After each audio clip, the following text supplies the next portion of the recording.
Welcome back, everybody, to Comic Shop Talk on the Late Night Collectors community. I'm your host, Nico, and joining with me today, as always, is Chris, my co-host. How's it going, man? Not too bad. How's it going with you? I'm all right. Life. Mhm. Sometimes it happens, but yeah, no, I'm doing good. I always look forward to this, talking some comics with you, and we're going to be talking about the week of December 13th, 2023 here. One more week to go of us talking about the new weekly comics that come out, guys. So make sure to check out our next episode will be our last one. And then, as I mentioned previously, December 27th, new comic book releases will be talked about together with the week that comes after that, the first week of the new year. We'll be talking about December 27th and January 3rd, 2024's new comic releases that week after January 3rd when that show drops. That we'll be talking about both of those together. But make sure to tune in for our episode that will premiere live of the Comic Shop Talk year-end awards here, guys. Our second annual episode. Make sure to check that out. Even added on a few new categories after kind of doing it last year for the first time. We added to kind of the category list that we ended up doing. There's a lot of them, a lot to discuss, a lot of great things to talk about, our favorite things of the year for the most part, and maybe some not so favorite things as well. They got to make the categories as well there, but some interesting things to talk about, guys. Favorite artist, writer, superhero book, this type of book, that type of book. Yeah, so it'll be a good discussion. We had a lot of fun doing that last time. And I think me and Chris have plans to get together in person to do it. So make sure to check that out, guys. That'll be a lot of fun. That'll be our year-end award show, essentially, kind of overview of some of our favorite things. And make sure to subscribe to the channel if this is your first time checking out the show.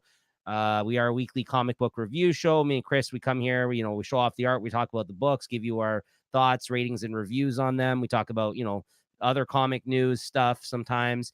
And check out some of our other videos here at Late Night Collectors community. All kinds of great stuff there.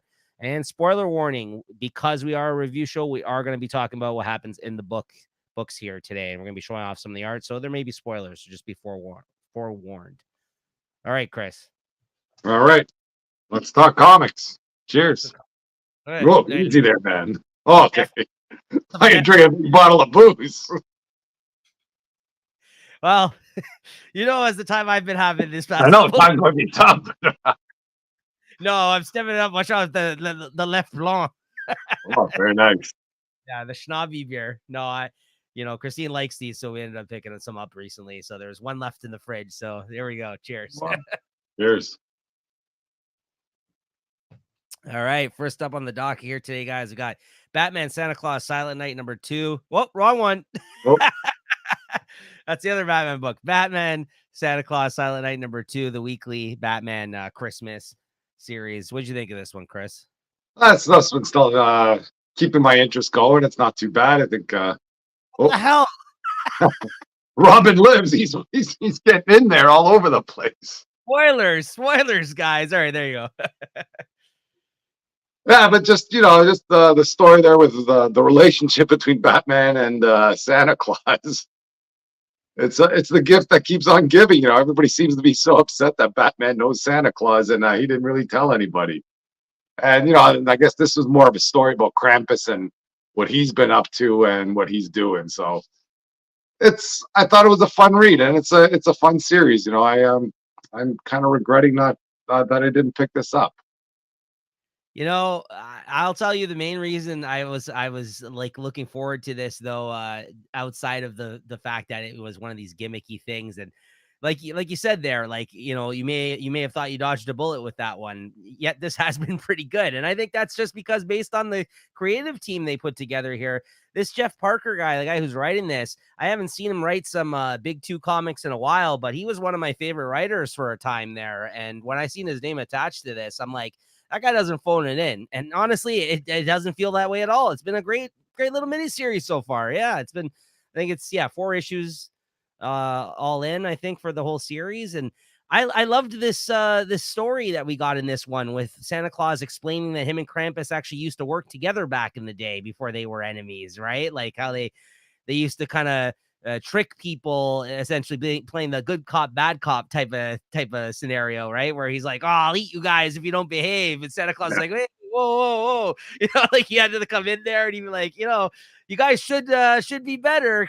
I won't let this happen, but like be good little girls and boys. I know when you're awake, or you know what I mean? Like, like he's doing his whole Santa Claus thing. I thought that was actually pretty good. I liked that. I was Yeah, like, wasn't there like one scene where Krampus kind of says, "Yeah, I ate this kid," and then that's when I guess Chris Kringle really flips out, and it that's turns out that he didn't really eat the kid. It's almost like, "Oh, tell me how you really feel about me," there, well, that's and how that's when it went sideways and became a bad guy. yeah, Yeah. Like you said, I think he even pulled a fast one on Santa Claus. He wasn't expecting that. I think he tried to mix it up a bit. And he went to like try to save some kid, and he found out he was alive and that he was just fucking with them, right? And yeah, and then at that point, I guess he said he lost him in like another dimension or yeah, something. Like he did something to him, and then he ended up getting lost through time, and that's why like his reemergence now is like he's so pissed off, right? Like he's just like, I've come back for vengeance, essentially. yeah, Yeah, I know it sounds like a crazy story. It works. Honestly, like I know it's with the fucking character of Santa Claus, but it's all working, honestly. And like you see, like the other DCU characters start showing up by the end of this. It was a lot of fun. Great art too. Great art. yeah. Yeah, good stuff. I mean, I always love when Green Arrow and Black Canary show up, right? So that was cool. What'd you give this out of 5? Do you think? I give it a 3.75. It's good stuff. Same. Yeah, 3.75 out of 5. Yeah. All right. Next up, we got Daredevil Gang War #1. Let's bring this one up here. Yeah, I just read this one online as well. The Same. thing that I liked about it, you kind of see, I guess, a different side, a different view of what happened, I guess, in that gangland or in the last Spider-Man, but it's more from Elektra's, I guess, field of or perspective, let's say. And yeah, I think there's a big deal about some new character that was revealed here. I forget what her name was, and she seems pretty badass. And it's just more of this good stuff. This gang war is shaping up to be a pretty decent event. It's more kind of boots on the ground type event, and there's nothing really crazy going on. But it's good stuff. I didn't buy it, but if there was an issue, I think about buying, it probably would have been this one. Yeah, same. I also read this one online. Great artist on this. I'm not familiar with this artist, but this book looked really good too. I mean, I was kind of wishing that this artist was drawing the main Daredevil book, to be honest with you. Like, this looks great. Like, yeah, and like you said, it was cool to see kind of Elektra branch out into her own miniseries again during an event as the Daredevil Elektra version, right? That was Yeah, and it's a story on her own too. It's not like some tie into a Daredevil. Like I think her last whatever that Elektra one that she had was more kind of just a spin-off of, I guess, her adventures with Daredevil. This is sort of her own story. yeah, yeah, exactly. And it's I did like the scene where the owl showed up and she kind of took him Yeah, for his word of what was really happening in this whole situation. And Spider-Man's like, why would you fucking listen to this guy? And like I kind of like that whole thing, and how they kind of joined back up by the end of it. Like I just think it was a good balance of like you know, again, like for these tie-ins, sometimes they feel so far removed from the event, even though they're supposed to be part of the event. That's the whole point of these tie-ins. This yeah, kind of felt right because, like, they did show the scene where she left in the Spider-Man book and went off on her own after she heard the information that Spider-Man got, yeah. and then they brought it kind of back around by the end of the issue, right? So for what it was, I thought it was fine. Yeah, I'm enjoying the gang war stuff. What'd you give this? Yeah, the more we talk about it, I think I might pump this up to a 3.75 too. Okay. I think I'm gonna stick at 3.5 for this one, but the art is really great on this book too. I'm not again familiar with the artist on this, but I was mostly impressed by that. Otherwise, I thought it was just an okay event, a tie-in event issue, but Davila, is that what it says? I don't know. I'm not familiar with this artist. Sorry, I was trying to see the Yeah, name. Anyways, next up, Batman Gargoyle of Gotham #2. I mm, got I got 2 copies of this actually. I've been getting the color version as well as the noir edition, which is the black and white version of this comic, which is all the yeah, I got that one too. Yeah. This is all like the scans of the inks and pencils, essentially, a black and white version of the artist art. And this is a fucking nice looking book. So I was happy to own both copies of this, honestly. His art's just killer, very detailed, very cool looking stuff. It is interesting to see it in contrast to the colors. Although I as much as I like this black and white version, because I like to see like the artwork, like his line work and everything else. I gotta say, after reading the color version, because I looked at the color version on after I read this one, I think the color version actually is even better than the black and white version. Which sometimes for these artists, the black and white version is better. But I mean, this page is pretty killer. But this one here. But yeah, no, I think the color is the way to go, honestly, with this, guys. Even though if you're a big fan of the artist, I really liked the colors on this book. But anyways, just bring it up here. This is a fucking wacky Batman story, honestly. Like you didn't get to read this yet, you said, right, Chris? No, I haven't read the second one. It's good. Like there's a weird fucking serial killer like case going on in this title, but then at the same time, the thing that I feel that's weird and off about this book is that Raphael Grandpa, I think he's like Brazilian artist. He's the one who's drawing this, who again does not put out a lot of interior pages. Like he's an artist that like takes a long time to ever put anything out because I guess maybe the detail of his artwork, I don't know, or he just doesn't do that much work, period. So whenever he actually comes out with a book, it's worth checking out, like as far as I'm concerned, because he is that great of an artist, in my opinion. And he's not usually the main writer of things, but he's writing and drawing this book.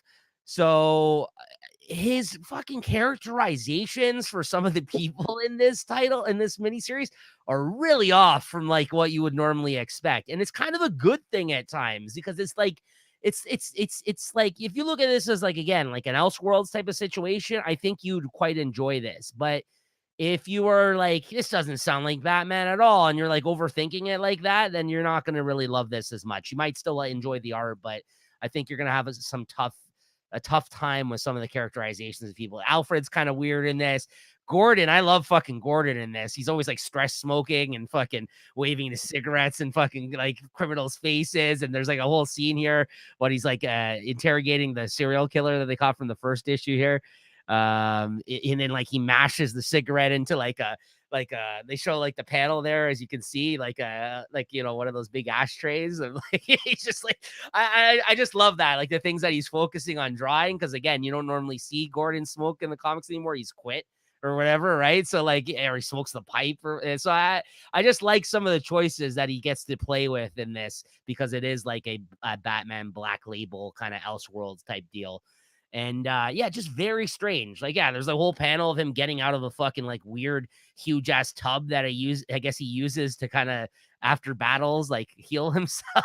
Like, and then like, Gordon comes to the house, and it's like at a time where Gordon doesn't actually know that Bruce is Batman, or at least he's still playing it up like he doesn't know, but he's coming to this house to talk to Bruce, and he's giving fucking Alfred a hard time for, oh yeah, he's busy, okay, well tell him I'm looking for him, like this kind of shit. And I think it's like it's a bunch of different types of characterizations you've seen over the years from different writers, maybe on their takes on Batman, but kind of thrown in a blender and fucking represented with this this excellent artwork. So it's very interesting. So basically in this issue, though, I will say the one thing, Chris, about this is that, again, he's trying to track somebody down in this. And it's mentioned the fact that back when the thing happened to his parents, of course, the origin that we all know about, the pearls and all that, when that happened, that Bruce apparently tracked down this person and beat the shit out of him with a billy club that belonged to Gordon because he was investigating the murder scene after this occurred. And apparently he got into some like crazy, like manic state, like, and he doesn't remember any of this. And it turns out back in the day, he actually ended up after this happened and they found him, they had to admit him to Arkham Asylum. And meanwhile, he has blocked out, repressed this memory completely. He has no idea this happened to him. So like this is revealed to him in this issue. And there could be a connection between the guy who's like killing these people and the serial killer that was also kind of like active in the first issue. Like it seems like they're all connected, like the certain people that were at Arkham or were treated at Arkham, or so it's not like, again, something original. Like I feel like we've seen these kind of things happen before, but in the Batman comics, but it was well done. I still thought like it was an interesting story that they told. And he goes to visit the guy that he beat the shit out of as a child in this, and he's a quadriplegic.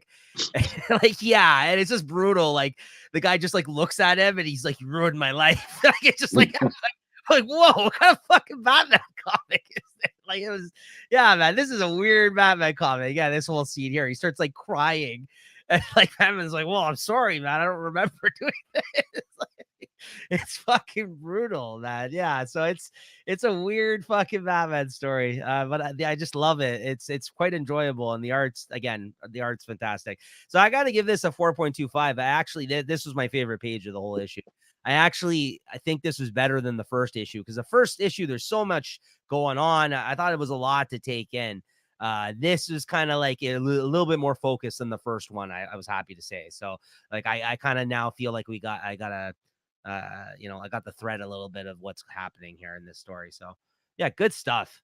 Good fucking stuff. Yeah, I'm just gonna show off a few more pages here. I put up a lot of the artwork because it's an oversized issue, and I was just really impressed by these pages. I didn't know what to put up. I was like, I gotta put this one up. I gotta put this one up. Yes, you might like this, Chris. This is kind of Yeah, like, I got to catch up on this, and hopefully, definitely for when the third one comes out, we can talk about it. yeah. So, but yeah, good stuff. All right. Next up, Batman 428. Robin Lives, the one I put up earlier here. So not much to say on this. This is already an issue from back in the day that had already come out. The only difference with this one is this is basically like DC does with their facsimiles, where they reprint in a high quality version the issue that originally had come out for collectors. Usually they try to do it with key issues. And it is nice. Like I've never really bought one of these. Like it's on nice paper stock. And he even has like the ads and stuff that you would find in the issue from back in the day, which is really fucking cool. Like they reprinted like some old ads that would have been in the comic. So as a representation of that issue, it's kind of cool. But I think there's only like maybe a couple of pages that are different in this issue from the original issue. Now, I didn't go and compare. I have it in a trade paperback, this Death in the Family storyline. I have read this. I do enjoy this storyline. And of course, this is the famous storyline where people called in to vote whether or not Jason Todd died back in the day, and they actually voted for him to get killed. And he didn't. But I guess Backfired on him. yeah. So,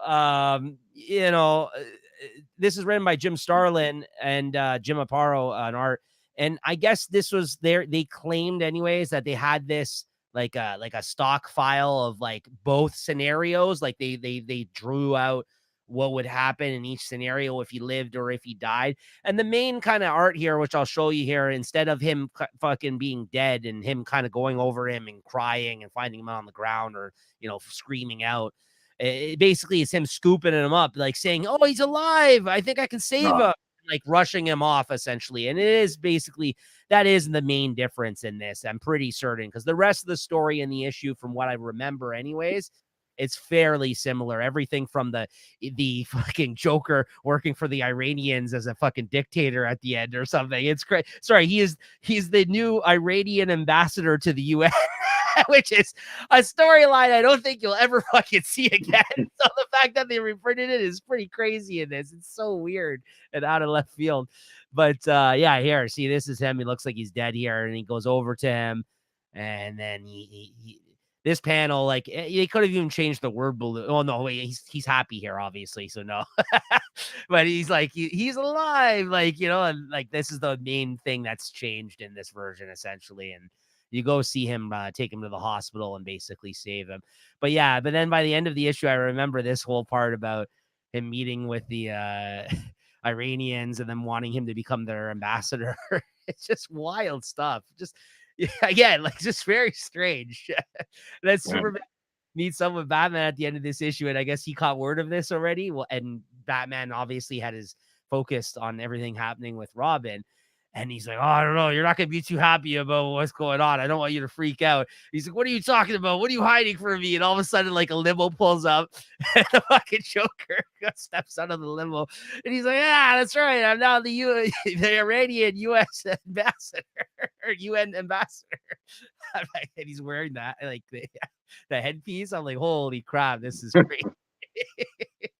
Anyways, I got to give it like a 3.5 though, because it's old material, but I did enjoy revisiting the story, even with this altered kind of history on it, let's say.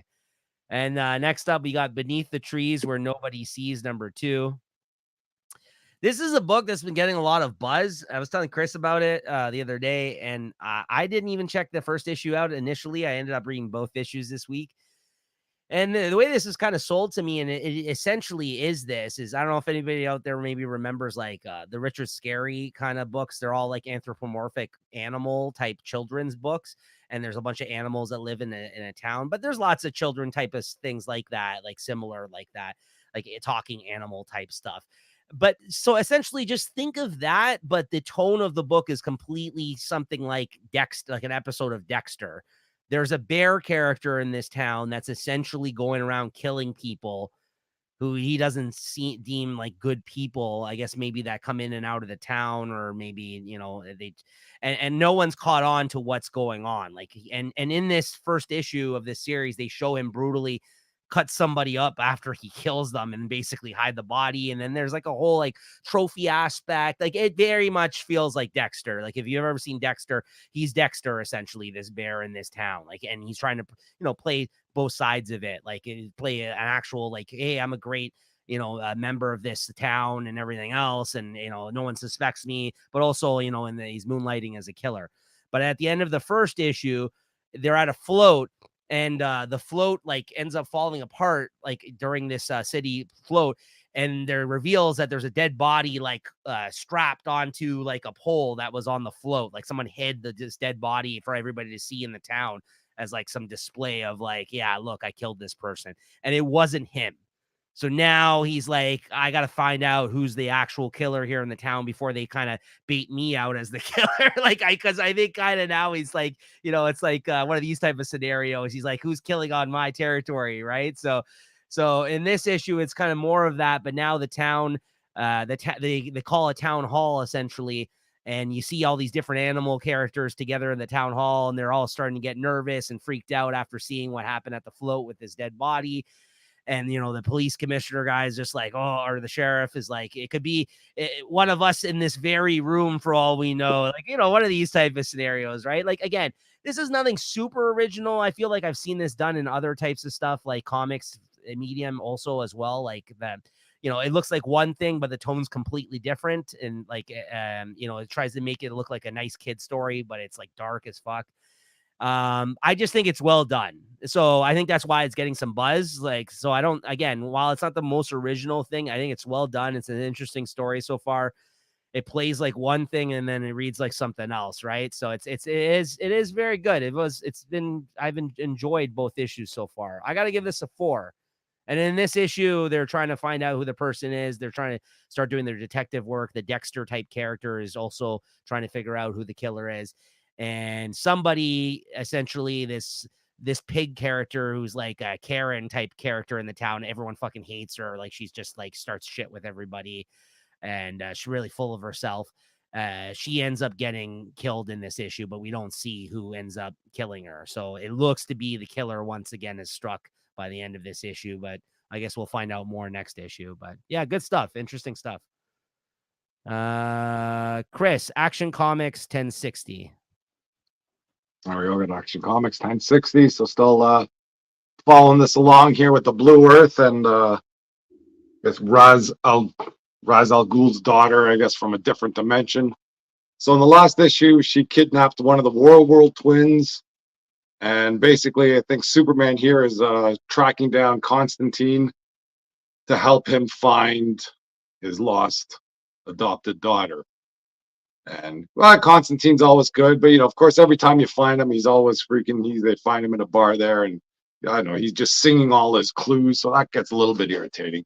But it's always good to see Constantine, and he takes him down to some, I don't know, magic place, and it was good to see Superman sort of out of his element, where he's always invincible with everything, and he's susceptible to magic, and Constantine basically tells him, "Don't touch anything, don't do anything," and while he's there, there's some sort of I don't know, magic artifact that seems to call out to him, and it's saying that he's his daughter, or he's the lost daughter. And then Superman, of course, grabs it, and Constantine say, "Hey, don't do it, don't do it, don't do it," but he does, and somehow that frees Jason Blood and the Demon Edegrin. He's in there somewhere.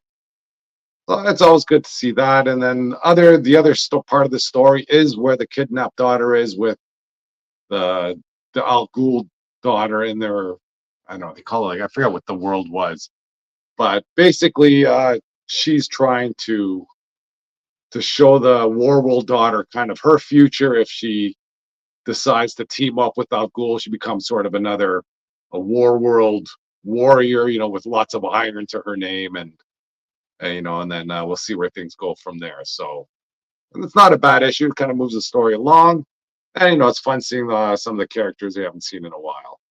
And there's a couple other backup stories. I don't even know what the second one was.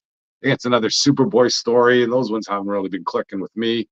Yeah. And I think the third story was a preview, or like a issue 0 of the Kneel Before Zod that's coming out.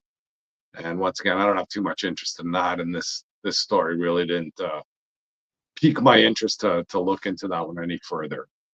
I give this about a 3.5. Nothing special, Okay. but good stuff. Next up, White Widow #2. White Widow #2. It's a pretty sick cover for this one. I like this cover there.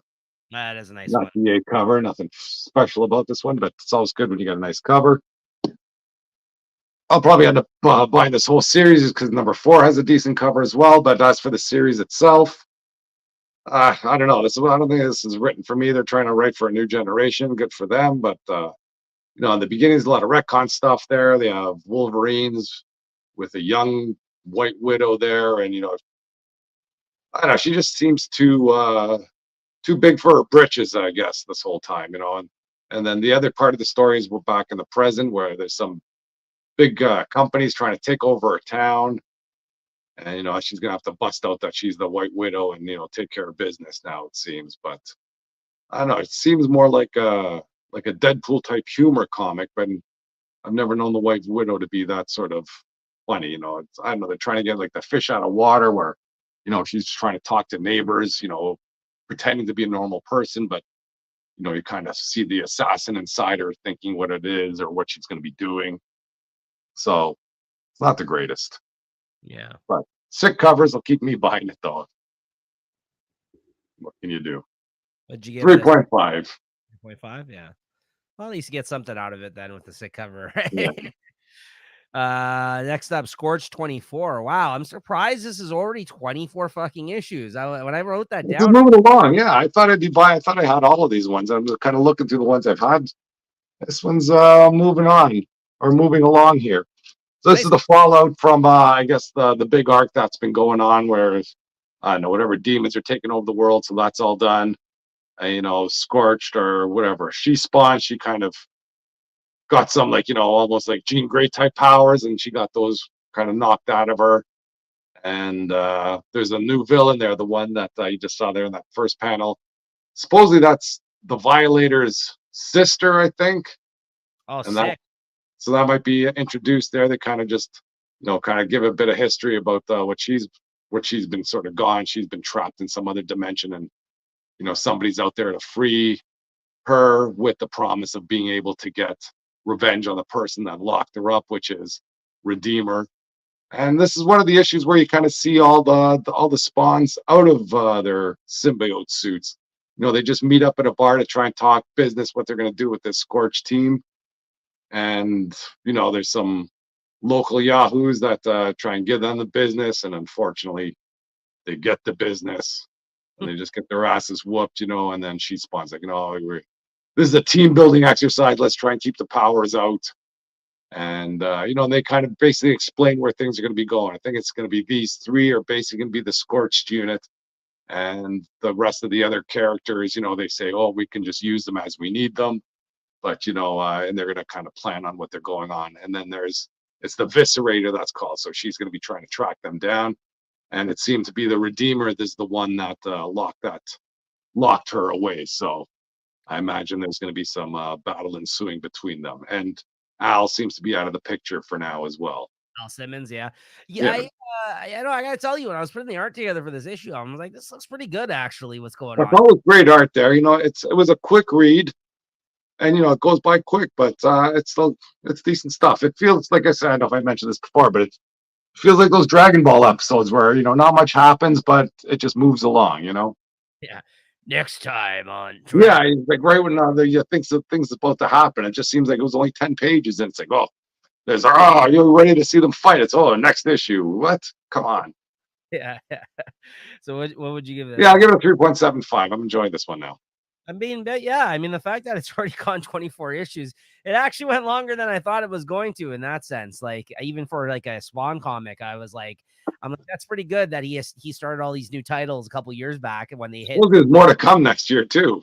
there's a I think he fucking. might be stretching himself thin on these, but I think so, yeah. But I mean, like, again, when they hit issue 300, which was a huge milestone, they spun it out into a few new titles, Gunslinger Spawn and this, and like, and yeah, the fact that he still kept up with this as many issues as they have, I'm like, yeah. I mean, I obviously it's not Todd doing it, but like, it's pretty cool that they fucking have kept all these series going. I mean, yeah, that, yeah, it is neat for fucking this little indie comic that fucking was a huge deal back in the day as a result of the Image Comics boom, right? So yeah, I love aesthetically, I love the look of Spawn.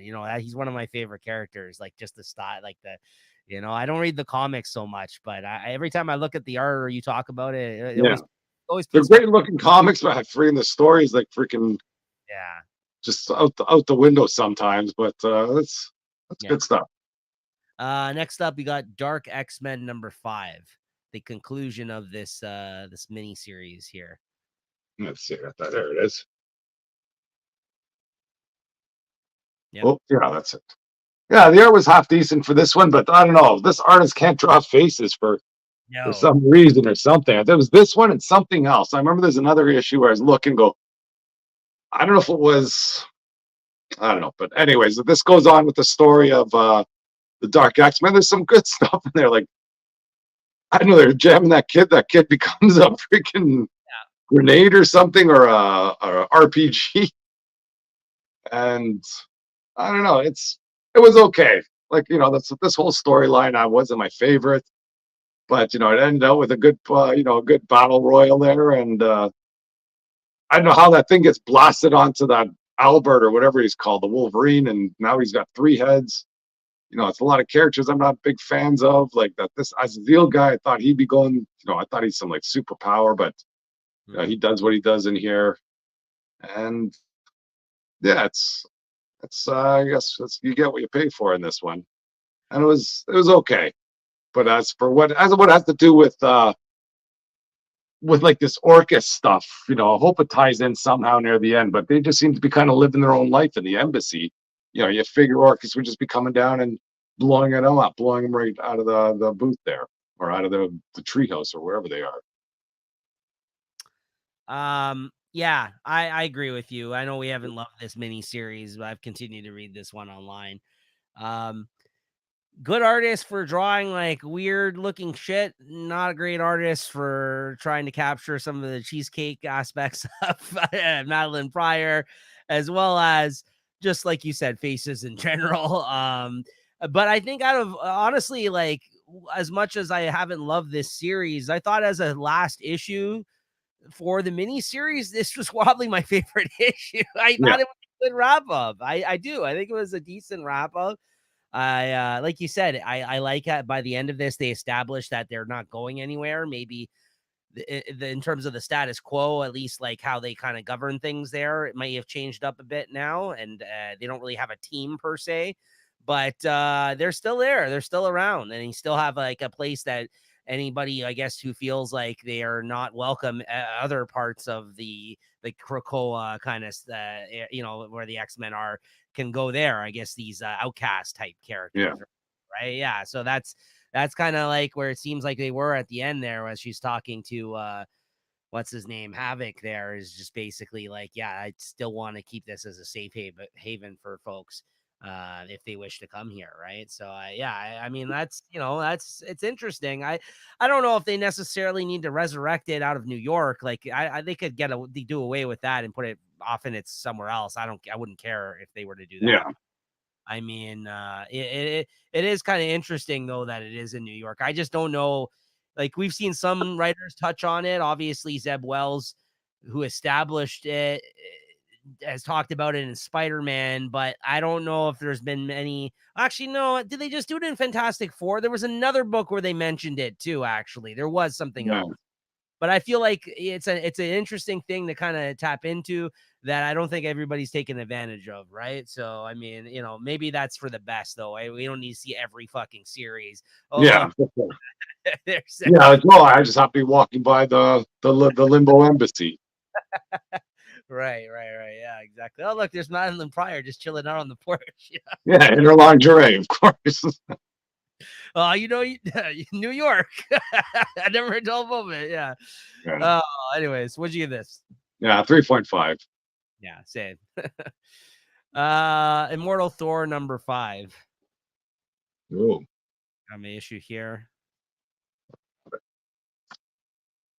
All right, I got my issue 2, just the 8 cover there. Alex Ross, can't go wrong with that. With the Thor core. I don't know, this one, I thought the last issue was great, when everybody's kind of coming back together. This one here, well, I don't know, it gets all wordy again. This reminds me of maybe a previous Thor writer that I don't want to mention too much. And, I thought this dynamic with everybody having to hold a hammer would be interesting. And basically everybody gets, oh, here, I don't want to, you have it. It's like, it didn't really add too much to the story. I'm out. I'm out again. I'm out again, Yeah. bro. It was on the chopping block. I chopped it. The last fucking issue happened. I went and ran and picked it up. It was great. I'm sorry to interrupt you, Chris. I just had to get this off. I'm like, I can't hold it in anymore. And then I picked up, I pre-ordered issue 6, and I had to pick this issue up, number 5, because I missed the pre-order. Picked it up, and I read this. I'm like, I'm fucking dropping it again, because there's no sign of the Thor core. Like, as much as I felt like I loved the lead into the Thor core for last issue, they abandoned it like right away, and there's no word of it happening in the next couple of issues. So I'm just like, all right, I'm out again. Too wordy, like you said. But go on. Oh, sorry to interrupt. I just like every time I think I'm out, they pull me back in, Chris. I'm trapped. Every time, no, it's every time you're in, they push you back out. That's right. It is the opposite. I had to use the Pacino line. Come on. Yeah, and I like the stuff with Storm and Thor. He kind of apologized. Yeah, I'm in the middle of a freaking war here on my planet. You pulled me out of this, and and then she, I guess, believes, she respects his decision, let's say, and then he offers to, to go fight with her in Morocco, and then she goes, oh, this is a mutant thing, which I don't know if that rings true. If you got a Thor coming on your side, you take him. But anyway, that's another story. And this, whatever the new development is with that person, whoever is buying the rights to Thor in like an actual sort of kayfabe Marvel land, I don't understand that too much. But like with Enchantress coming in, that could be some at least give me a reason to look forward to the next issue. I think I'm still in on this for a while, but it's on the block again. Yeah, I think I have the next issue pre-ordered, and number 7 I did not. But then next issue, it says it's one of those one and dones of a past story of him and Loki. Like they're gonna do like even more like the old school kind of style. And with the way that he's fucking already writing the character in this, it seems like he's already got the hang of that, right? It's gonna read the fucking. Yeah. So I don't know. There's just something about it. I can't get. I'm not 100% in, and I'm gonna stop playing games like going back on me. Like just like we just had to rip the what's it called? To pull the ripcord on Daredevil last fucking week when I'm just like, I don't know, I want to like this and I'm not. I gotta do the same with Thor. I think now I can't. But I might read it online. We'll see. But yeah, this kind of lost me again. This issue. Donnie Cates, he brought you in with freaking great stuff, then freaking left halfway, and through no fault of his own. Yeah, But no, fuck, isn't he not better yet? Come on, buddy, pick it up. it's a shame too, because the art, the art's not the problem on this book. I think the art looks good on this. It's really fucking good. There's some great scenes here. I just can't get into it. I don't know why. Like, there's something about it. I'm just not. It's not clicking for me. Yeah, for bringing back the Thor core, it was good last issue, but seeing him in action was not. No, I just think he could have done so much better. It felt like it was such a fuck yeah moment when they all came together at the end of the last issue. Then they spent this one sitting around talking. I'm like, what the fuck are you guys? You're just tossing the playing hot potato with the hammer, like and what everybody taking a swing every once in a while, and then the way they if you want to, we can spoil how he freaking wins. What that the elder god grabs the Thor's hammer and then he gains a conscience or something, and then he goes, "Oh, I can't do this anymore." Come on, and then he's like, "You're also Thor now." That's what he said. Yeah. Yeah, one good thing is what they say with Thor's greatest power. It's holding back the wave. That's where his true strength is. That's nice, but I didn't need 4 issues to freaking tell that story. You could have just said that in the first page. That's what I'm saying. Yeah, absolutely. I agree with you. Clever kind of line of dialogue and everything, an explanation of that. But yeah, you don't fucking spend this much time amping this guy up just to be like, oh yeah, here you go, man, you're good now. Like they could have saved that story for like freaking Thor, whatever, 800. I'd be like in his a one-off where he can just say what his greatest power is. Like, and just be out there kicking ass. Like, what are you talking about, man? I just spent $20 on these issues. What the fuck is that? I know, fucking brutal. Give me back my money. The greatest power is taking money out of my pockets. You're on a roll tonight. This guy. Regular fucking stand-up comedian here. What'd you give this? 3.5. Yeah, I have to do the same. Next up, Punisher number 2, which I bought, but I don't know where my fucking issue is. It's somewhere around here. But I did get a variant cover for this. Oh, let's see it. Yeah. I forget what the name is, but it's a decent cover. That's Mahmoud Asrar, I believe. Yeah. That's I love his work. I think I have the same cover. If I didn't, I think I ordered it, and maybe I didn't end up getting it because I'm pretty sure that's the cover. As soon as I seen that, I was like, "Oh yeah, that's that's all I wanted." Hold on a second. I have to check my orders because I'm pretty sure I pre-ordered that. I don't know if I got that, but go ahead. What'd you think? Yeah. Well, anyways, what the heck? This Punisher story. I'm not really digging this guy. It's all good stuff, but he doesn't need to be the Punisher. like I said, I think we talked about this the other issue. He doesn't want to be called the Punisher. Everybody ends up calling him the Punisher, and because of this ballistic vest that lights up and it looks like a skull, and the fact he's out there freaking killing everybody. Well, I think this one he doesn't he go into like some big bosses, whatever. Yeah. He gets into his office and then he just throws him out the window at the end or something.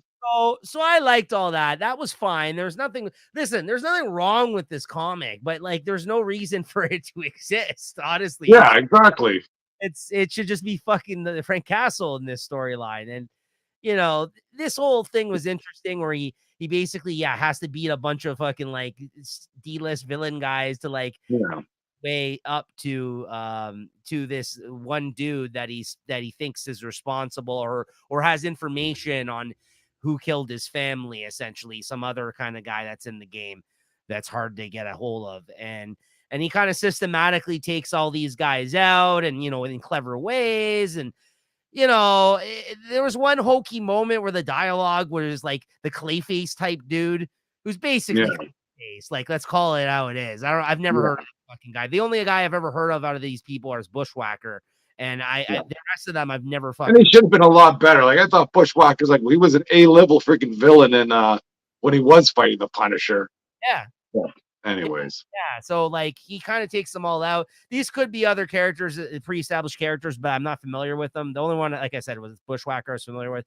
This guy's basically fucking Clayface. And the thing that kind of like annoyed me about this guy was like it was such a hokey, like, hey, like as soon as he starts to fight him, he starts getting into his origin. Oh yeah, when this happened to me back in the day, I'll show them. They all laughed Yeah. at, and this is what happened to me. You know what I mean? Like, it felt like so like fucking cheesy, like that. You're like, you're really telling me your origins right now, like when I'm fighting you. Like, it just felt like, Yeah, you should just be fighting, and if you become an interesting character, don't worry. People will find out what your origin is soon enough, and they'll retcon it 20 times.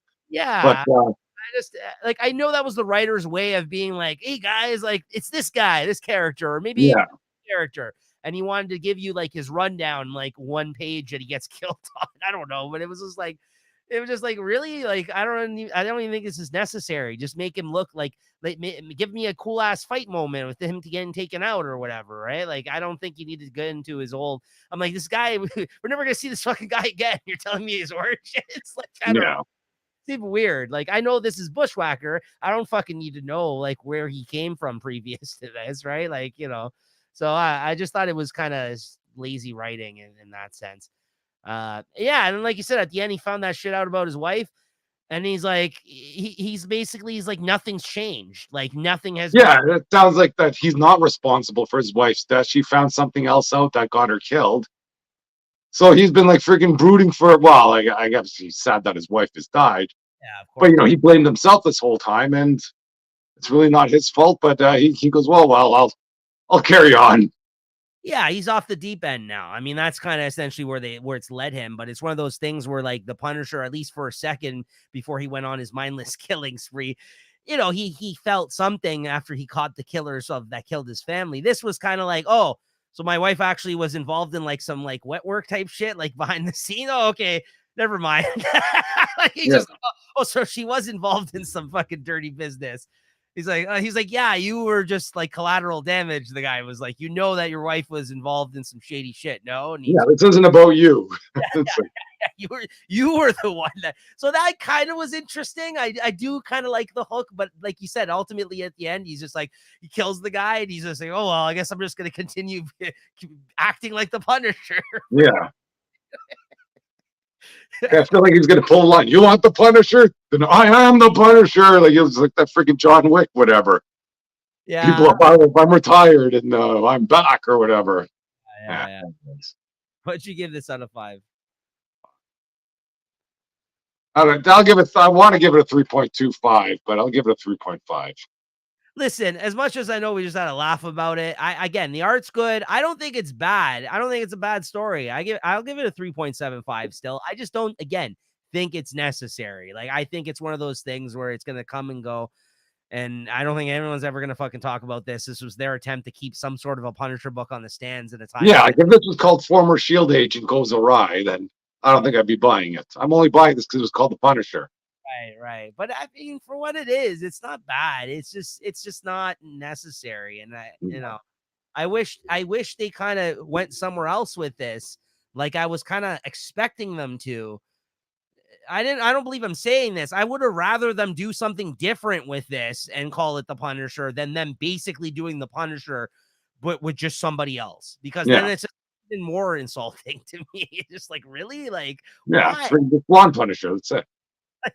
You guys are just doing the same thing.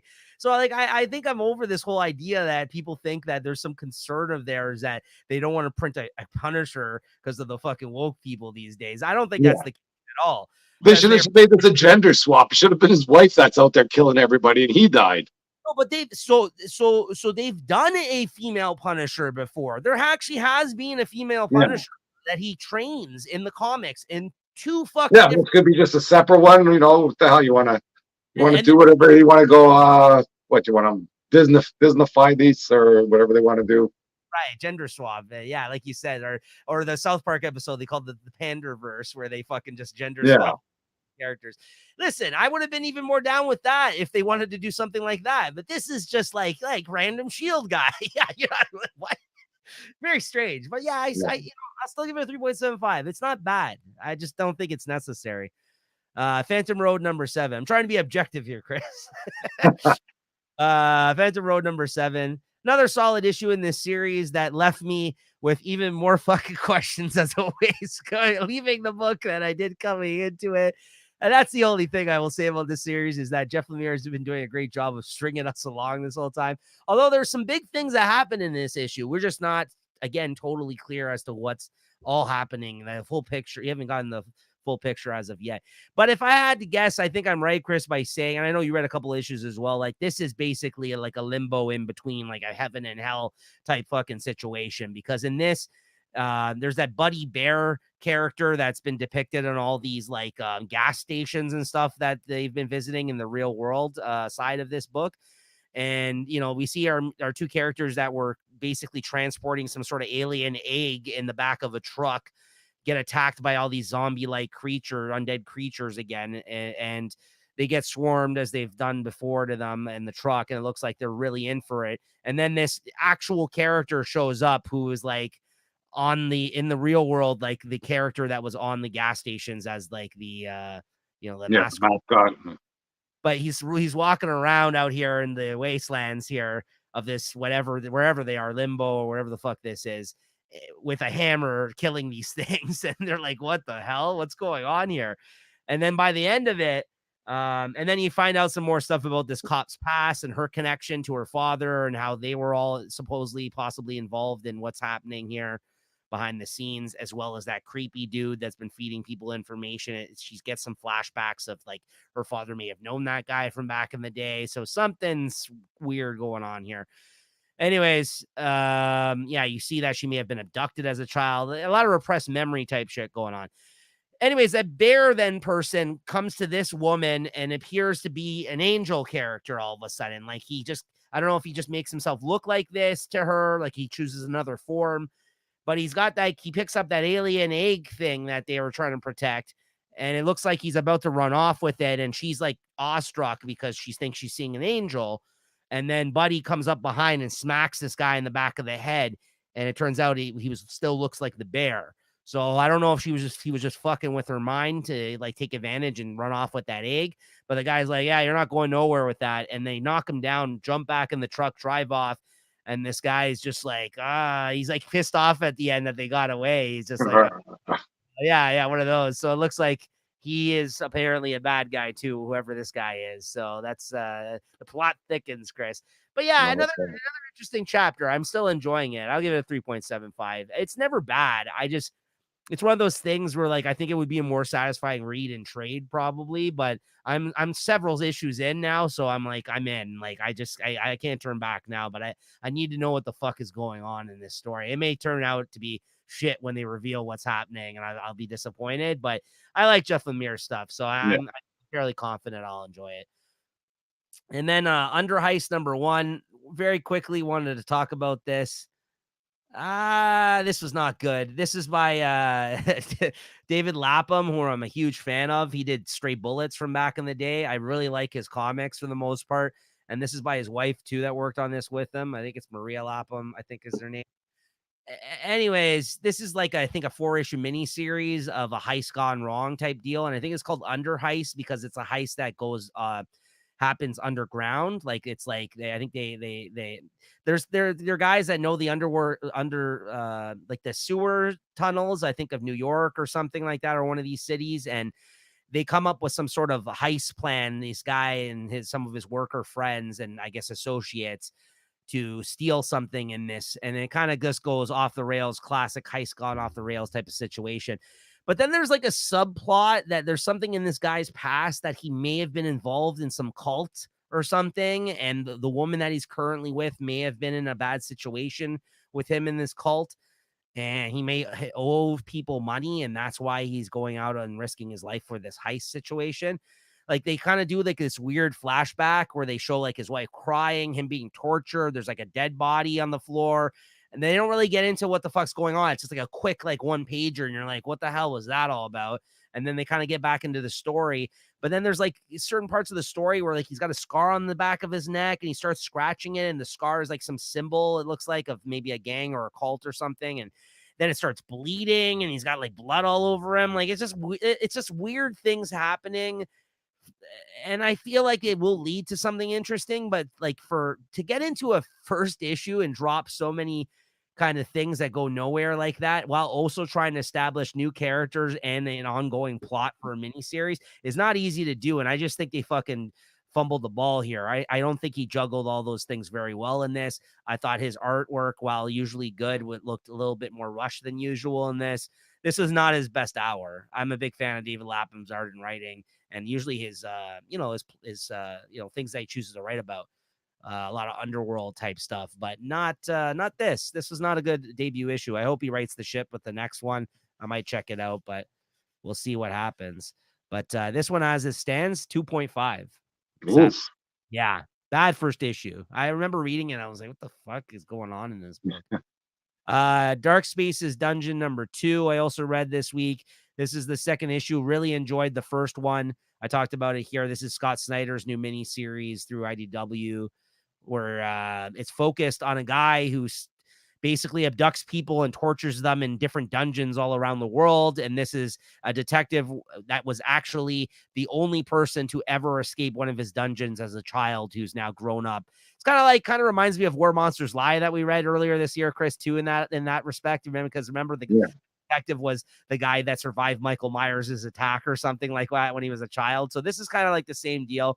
He's like the mastermind he's the only dude that's able to track this guy down and his whereabouts, and he's helping this family member in this series so far, trying to stay one step ahead of him because he seems to be the newest victim, him and his family, of this guy, and he's still trying to take him down. And in this issue, he goes off with the detective to follow a lead that they had, and it leads them into the middle of the desert, in the middle of nowhere. And meanwhile, the guy had to leave his family with cops watching over them in a hotel that they've got assigned to them because, he's worried about what could happen to his family, but he's trying to help the cop because, again, he's also worried about his family. He's trying to help him get to a conclusion faster than he would on his own.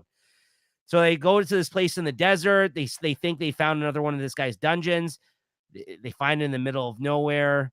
They open it up. Doesn't a fucking like half dead, like almost dead body like crawl out of it? Like he's still barely living. Like it looks like the guy from Seven that like he was just keeping alive just enough so he could a pestilence or whatever. So he crawls out and he's just like, he kept me alive just to give you this message. He's like, he wanted to distract you. He's going to take his family. And then you cut back to where the family was staying at the hotel, and the kid looks like he gets abducted. So it does not look good for this guy's family. It looks like the kid may be the newest victim of this dungeon guy. So yeah, 4 out of 5. Another great issue. It's an interesting series so far. And last but not least, Wesley Dodds Sandman number 3. Another good issue. Riley Rossmo still enjoying what he's doing on this series. In this issue, Wesley Dodds still trying to track down the perpetrator who burnt down his house, and is kind of parading around in one of his costumes outside the city, trying to act like the Sandman now. And he's worried about all the chemicals that he may have stolen from his property when he burned the house down. Tracks him down in this issue, actually in the rubble, like as he goes to investigate his house that burnt down, and they have a showdown. And by the end of this showdown, he ends up poisoning him with his own concoction, his own gas. So at the end of this issue, does not look very good for him. And that's kind of where we left off. But yeah, good cliffhanger, good art, as I mentioned, good story. If you enjoy this character, I think this is well worth your time and checking out. I think this may have been my favorite issue yet, just because of the action. So I would give this a 4 out of 5 as well. All right, Chris, Captain America number 4. Yeah, I read this one online. I kind of dropped this one. And I don't mind what he's doing with the young Cap, or I guess Captain, or Steve Rogers before he became Captain America. This sort of storyline where, I don't know, he's laying bricks or something, and then he passes out. And I don't know, he wakes up in the room there. They got the nurse that's, I don't know what's going on with all those girls that are living in the house. And then he's, she's kind of going over his list of, why this could happen. Oh, you got this, you got this, you got this, you got this. He's like, yeah, I got them all. I thought that was kind of, interesting to read. But was there some demon involved in this or something? So This was the moment where I groaned reading this book this week. I'm just like, why is there demons in this too now? Because like we just went through this in Daredevil, right? Yeah, And there's some Osmotus like demon fucking situation here. I don't mind about this kind of shit, but there's been a lot of it in the comics lately. I feel like that we've been reading, and I was just like, this happened, Chris, and I'm like, not as much as those other two titles I talked about, Daredevil and Thor, because there's something about those books I'm actively not liking. I think this is a pretty solid comic, but as soon as yeah, this happened, I'm like, I'm dropping this in issues. I'll read the collections. Like, I'm just like, I'll read it online. I'll pick up the collection if I like it. But I was just like, I don't need to read another fucking demon story. I was yeah. out. Like the stuff that he did this Punisher series, right? The same guy, the same writer, The like artist, the last one. the artist did, not the writer. The artist, though. Okay, Yeah, he was the one that I did thought the it was, present day, the one that with him is part of the hand. He was yeah, I thought it was the same writer. Sorry, my bad.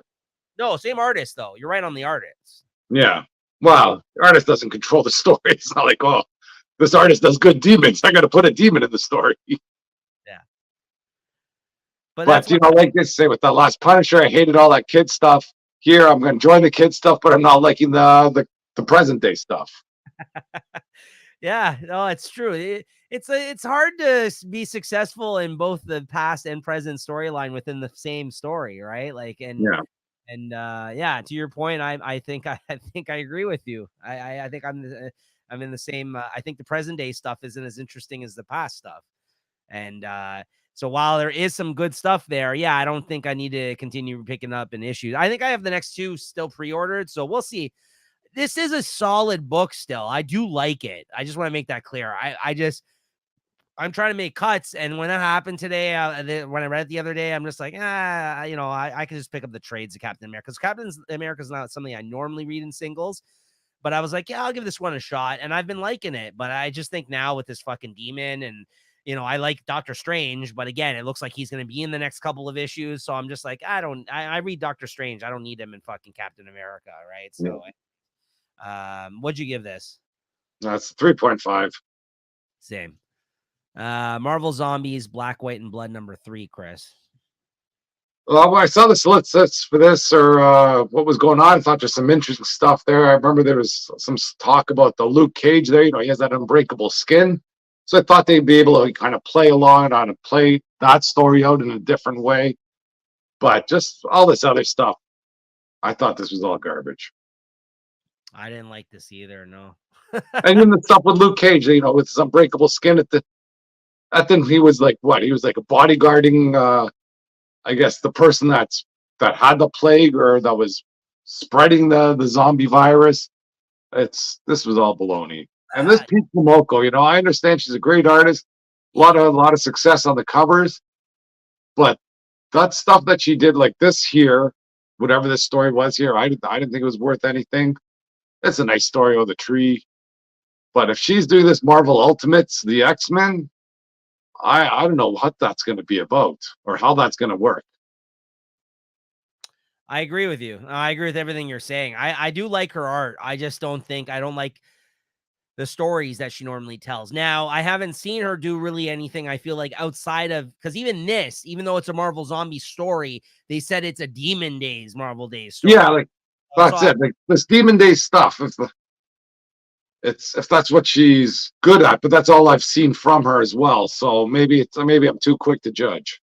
maybe because like I think the X-Men will be her opportunity to show possibly that she can do other types of storytelling. Yeah, Because I think the whole idea of the Demon Days thing, I think, was her to interpret her stories in a way where, yeah. Basically, just give her carte blanche to write whatever she wants. yeah, more of a Japanese folklore type stuff. I Yeah, believe is what I think she kind of started out like doing that series as, and people were very loosely based on the Marvel versions of yeah, the characters, right? So, but yeah, I agree with you. I thought these other two stories were trash in this, though. I didn't even really like the art on these stories. So, yeah, yeah, this was a bad issue. This is probably the worst issue of the mini series so far, I would say. But anyways, what did you give this then? yeah. 3. Yeah, yeah, I'll probably give it a 3, even maybe 2.75, honestly. Yeah, And then last, maybe least, Titans Beast World number 2, Chris. If you even remember this one, I can bring it up here. Yeah. Is this where Batman turns into the wolf, or is that happened in another issue? Yeah, that was this. That was That this. was this. Yeah, okay. Well, Batman turns into a wolf. There you go. And what? And he fights off the. I don't know. He seems to fight off the virus while he's a wolf. He seems to have some human human thought still. So I don't know what's going on with that. The art's decent. The storyline, it's a fun read, but I just know this is going nowhere. It's all going to be baloney, and it's not going to be worth anything once it's done. You can enjoy the ride while it's going. It's a fun ride, but I'll probably read all this stuff online and enjoy it there, and happy I'm not buying it. Ditto. But yeah, as far as events go, this is not this. I do think this is better than the last fucking DC event that we just fucking had. Whatever the fuck that was. Night Terrors. This is yeah, definitely better than that. This is better. Like this is popcorn entertainment here. Like this is like, okay, let's see some big bombastic fucking moments with established characters. This isn't Late Terrors where it was just like, the supernatural characters of the DCU with the occasional big fucking DCU character, and like everyone's has their own separate stories going on. This is like a summer event, like all the fucking DC Yeah, people. this be a fun summer event. And what I can say is, at least they're not selling this as like Final Crisis where everybody dies, where nobody dies. They're selling it's okay. We're going to turn everybody into an animal, and once it's over, everybody's going to come back and either forget about their time as an animal or just be a better person for the experience they've gone through.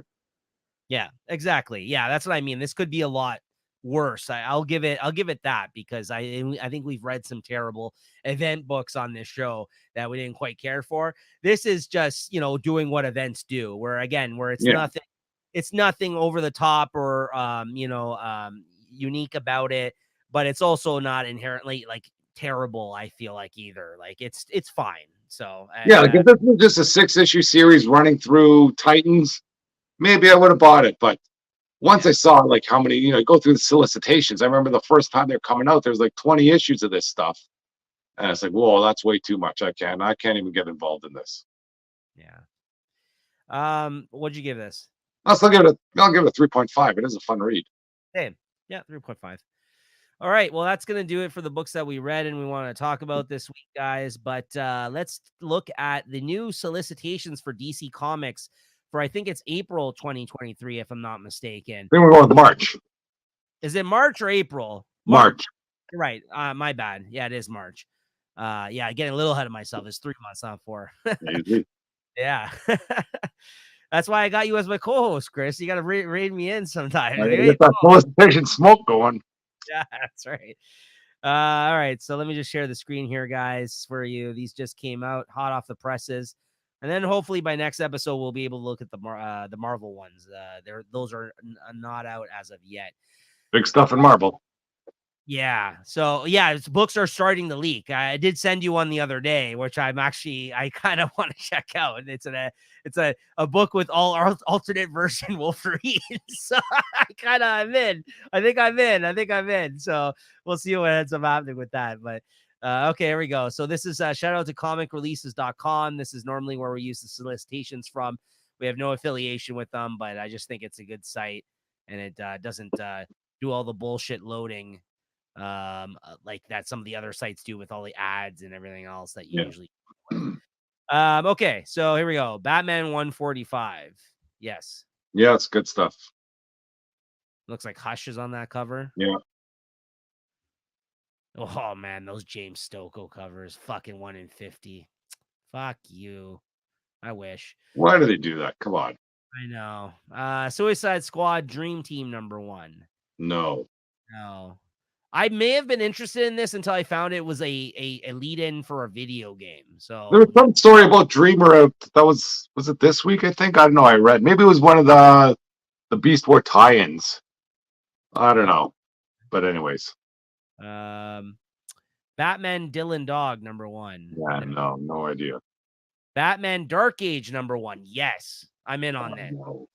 This is the same team that brought us Superman Space Age that I really enjoyed this past year. This is Mark Russell writing it and Mike Allred on art. And it's another, I think, 3-issue miniseries, probably just like Superman Space Age. Doesn't say that here. Oh, We got to rewrite that solicitation, though. It sounds brutal. Is this just a one shot? Maybe. Okay, maybe this is just a one shot because it just said it doesn't say that it's a mini series here. So maybe it's just a one shot. Oh, I'm in it for sure. Then if that's the case. What does it say here?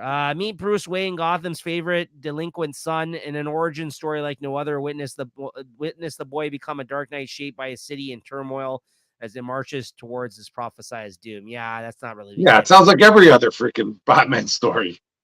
I mean, again, this takes place in like different like time. Like this is kind of if it's like Superman Space Age, it kind of was like old school, like Americana. Like it was like from like like look at Superman in America in the 60s, and you know what I mean. Like so, it was kind of like it was like kind of Forrest Gump, but Batman. Kind of. I don't know if this is going to be the same tone as it was in that book. It'll be something similar. But anyways, I'm going to check this out. Whether it's a one shot or miniseries. I did like the last one. So Batman and Robin 7, no. Detective Comics, no. Nightwing 112, yes. Ooh. Yeah, it might be out. Okay. I think it's all based on the scene. He was scared to jump or something. Come on. Birds of Prey 7, yes. Yes. There's a nice cover in there too. I think that Pablo Villalobos or something. There it is. Oh, is that a regular? Yes, it is. Oh yeah, I'm picking that one up. Yep. You know, damn right. All right. What's next here? Outsiders number 5. No. Oh, actually, I did. I actually read that this week. I forgot. It was fine. There's your rating, guys. I think 3.5. Okay. Yeah, it was okay.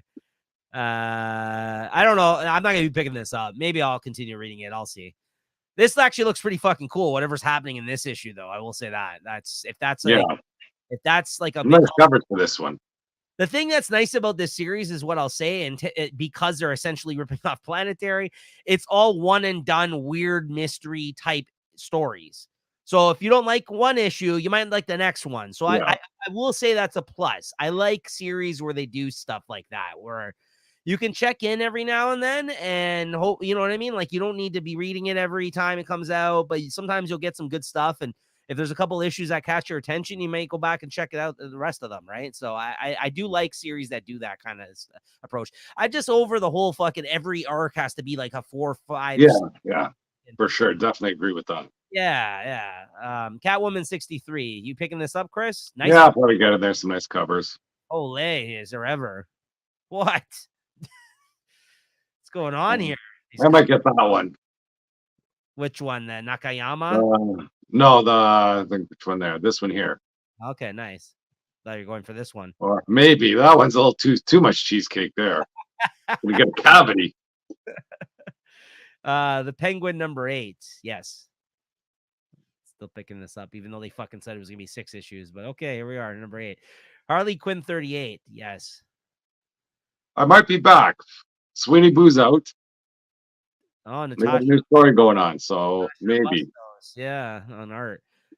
Nice Terry Dodson cover. Nice covers, actually. A new writer, new arc, so we'll see. Poison Ivy 20.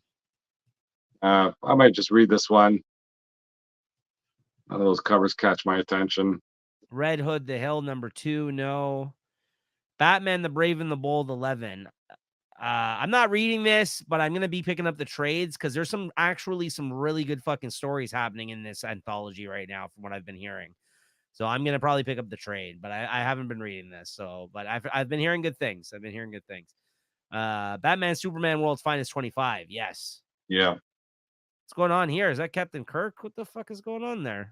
I don't know why he's there, but I thought about getting this cover, but I don't think I might pass on this one. He doesn't look like Captain Kirk, though. I don't know if that's him. It just kind of looked like it's supposed to be William Shatner. It is, yeah, William Shatner. Yeah, not as Captain Kirk, but yeah, that's what I meant by William Shatner. Yeah, that's by Captain Kirk. That's weird. Action Comics 1063. Yes, this is the last issue of Jason Aaron's 3-issue story with Bizarro that he's doing. And then after this, it's going to be another writer. I guess that's the new format for Action Comics. Instead of 3 different writers, it's just different writers on small story Yeah. arc. So I'm in for this. I'm in for this. Superman number 12. No. Power Girl 7. No. No, I don't think there's anything there. Neil Before Zod 3. No. Flash 7. No. Speed Force 5. No. Wonder Woman 7. Yes. Yes. What I think cover? this arc could be over. I think it might be a new artist though too on this one. It is Gilliam March. He's a good artist. I don't know if it's gonna be a totally different style than the first artist though. No, this first I like that cover though. I like the A cover in this one too. I don't know, it's catching my attention. I might go for this one actually. I do like that one. But the Superman cover is good. I got Superman and Wonder Woman on the same cover. Got to go with that. Yeah, I agree with you. Sinister Sons number 2, no. Amazon's Attack 6, no. Titans 9. I might continue reading this online, but I'm not picking it up anymore. Yeah. That was one of the ones that didn't make the cuts recently. Green Arrow 10, no. Green Lantern 9, no. Green Lantern War Journal number 7, no. Wesley Dodds The Sandman 6. Yes, still reading this online. This is the last issue. At least they didn't pull a fast one on this one on me. 12 fucking issues now. I mean, it actually doesn't say last issue here, so maybe they are. Who knows?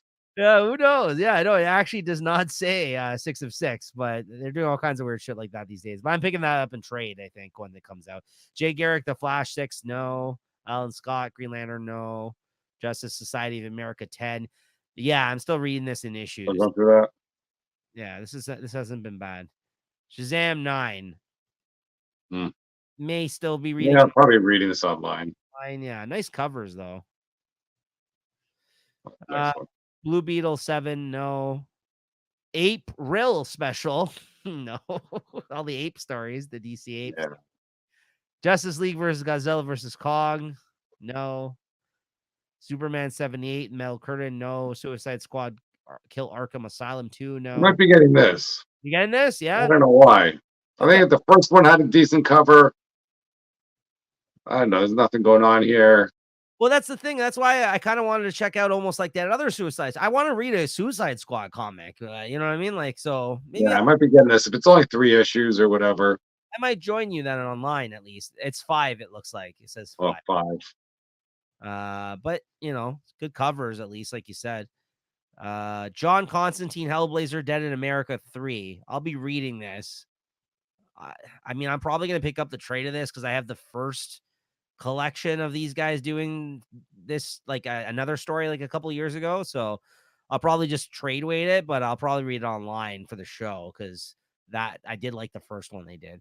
Batman and Robin and Howard number 1, no. Primer 1. These are all the kids' comics here. Batman and Scooby, Looney Tunes, Detective. Then we get into the Facsimiles. This is a cool one, actually. This one right here. I did want to highlight this. This is like the Neil Adams, like Ra's al Ghul storyline stuff. And this is they're doing a facsimile of like the big treasury editions, I think, or like the oversized, like these, because you know how it says limited collector's edition here, because they used to do like bigger like comics, like sometimes treasury editions and stuff like that. And I believe, it says in an equally epic giant size 10 by 13. I'm actually going to grab this because I don't own the actual issue of this, like in that format. So I'm going to grab this. This is good stuff. This is Neil Adams. Yeah, I'm gonna grab this one. This is one of the rare times, and they are charging $15 for it. Yeah, so that makes sense that it is a big like treasury size type issue. Yeah. Okay. That's cool though. I like that if they kind of start reprinting things like that, like as facsimiles, I'd be more interested, honestly, if they do things like that, because that's hard to find, like the actual original issue of as well. I've wanted to buy that before. Mad Magazine 37, no. Okay, so that's going to do it for the DC solicitations, guys, for March 2024. Chris, what are you picking up or reading next week? Next week, looks like I got a big list. I'm going to be reading Cap Wolf, probably Uncanny Spider-Man 5. I'm buying Doctor Strange 10. I think I got a nice cover there. The sweater, no, not sweater weather. I think I think it I is. don't know, one sweater weather, and Marvel's got the hot tub or the chalet, Yeah, the yeah. chalet ones. I have it in the other room. At the time of Yeah, recording, yeah, I have. Predator versus Wolverine 4. I'm not sure if I got Spider Boy 2 or this period of Spider Man 2. If I get them, I'm not gonna be too bad, but if I don't, I'm not gonna be too upset either. Got Amazing Spider Man 40, Hulk 7, maybe original X Men 1. I'm starting to look forward to this more and more. We have Uncanny Avengers 5, see the end of that. Wolverine 40, World's Finest 22, Catwoman 60, Wonder Woman 4. That's a killer comic there for sure. And Nightwing 109, I think I'll be reading that. I might still have that coming in. And I might have Superman 9 coming in too. Yeah, decent sized week for me as well. Batman Offworld #2, Batman Superman World's Finest, whatever issue that is, 22. The last issue of Harley Quinn, Black, White, and Redder, #6, Nightwing 109, Wonder Woman 4. Very much looking forward to that. As Chris mentioned, Amazing Spider-Man. I've also got the J.S. Campbell, Chalet, Mary Jane Watson cover. Cat Wolf, Howling Commandos #3, Creep Show Volume 2, #4, Deviant #2, the Deviant, Doctor Strange. I have Doctor Strange 10 with the Ski Chalet variant as well, with the what's her name there? Leah. Yeah. Gods #3, Plot Holes #5. Oh, which I'm not talking about on the show because I've already read it, but I'm picking up the issues. That's the Sean Murphy series. And Uncanny Avengers #5. That's the conclusion of that series. And then also some stuff online. I think Chris had mentioned in his list there as well. I'll be reading. So yeah, it'll be a big final week of comics for the for 2023 for us to cover. Well, then, we do talk about J. Scott Campbell. I must have to say, I got this nice hardcover book here from a friend of mine. That's very nice. Some nice pictures there. I don't know if you want to see a few of these here. Yeah, man. I know you get a chance to look through that. I got some Iron Man, some other people. Let's see what we got here. Black Widow. Of course, got some of the great Scott Campbell Spider-Man pictures. Yeah, there we go. Yeah, those are great. That's a nice Spider-Man though too on his own on this side here. But of course, it's one of the covers I might be chasing is this one here. I think there's one before the Black Cat one. But then you got some awesome freaking White Queen stuff. Yeah. And there's a Black Cat. Oh, right? There's just some other stuff that he does. It's good stuff here. This a nice little Obama spread if you're a fan of him. Yeah, he did do an Obama. We've got a little G.I. Joe. It's got a bit of everything in here. Yeah. Yeah, some Baroness. Yeah, it's good stuff. I didn't know he was really into this G.I. Joe stuff. He didn't really draw. There is. I don't know if this is the Obama superhero comic that I missed, but there he is. Well, they did. I don't know. I mean, I know they did do an Amazing Spider-Man issue he showed up in. They did a bunch of variant covers of him on the cover, I remember at that time. Now, I don't remember if J. Scott Campbell who drew it. Maybe he was. I don't remember. But he was drawing Spider-Man covers around that time. So, yeah, I guess that's a month. Black Cat covers. That one of her in the 90, that one of her in the Spider-Man kind of 90 is sick. Yeah, with the pearls. That one's awesome. Yeah. So yeah, no, I'm glad you're liking that art book there. It is a nice one, absolutely. Yeah, some good stuff from a very generous fan of the show. Let's say that gave that credit. We have them out there. Oh, sorry, yeah, fan. Sorry. You guys want to send us some stuff? Feel free. But yeah, that's what we're gonna be reading next week. Yeah, Chris, thanks for sharing that. Yeah, speaking of J. Scott Campbell, that was really cool. And our favorite book of the week, Chris. It's a tough one, honestly. Tough one this week, I gotta say. Not a huge standout week for me. No, I don't know. I got mine. Okay, go ahead. I'm still thinking. I'm gonna throw out The Scorched. It's a good cover, great art inside. The story was, I don't want to say it was lacking. It was quick. It was a quick read. It's one of those comics where you kind of read through, go, holy smokes, I'm at the end. I wasn't sure if it was just short or if it's good. I'm just gonna think it was good. Right. You know what? I'm gonna go with Batman Gargoyle of Gotham, because I think it was the thing that was definitely the most well drawn book I read this week, and it was kind of definitely, it took a weird unorthodox approach in the characterization and storytelling of a Batman comic that you normally would expect to come out, since we get so many fucking Batman comics that come out every week, even this week. I feel that it's hard to kind of do that, because there's so many of them out there to kind of stand apart in art and story from everything else coming out at this moment in time. So I got to give it up to Raphael Grandpa and give it my favorite of the week this issue, because I just think it's a bit of a different Batman story for sure. I think just in tone and just the way it sounds and everything else. And that might be a deal breaker for some, because some people will be like, and I've been that person too. Believe me, I'm like, this doesn't really sound like Spider-Man. What the fuck is this, right? But no, I dug it. I dug it this week. I think we just get so many Batman comics, so like getting one that kind of reads a little bit different than you would expect. If it wasn't this, I may have even given it to Silent Night this week, honestly, just because but I was thinking about that one too. If it wasn't this, if I was buying Silent Night, it might have been right up there. Yeah, so there you go. All right, well, that's going to do it for this week, guys. We will see you guys next week for the last episode of new comics for 2023. And then, as I mentioned, we'll be resuming back after the first week of the new year. We'll be talking about December 27th and January 3rd's new comic book releases in the same episode.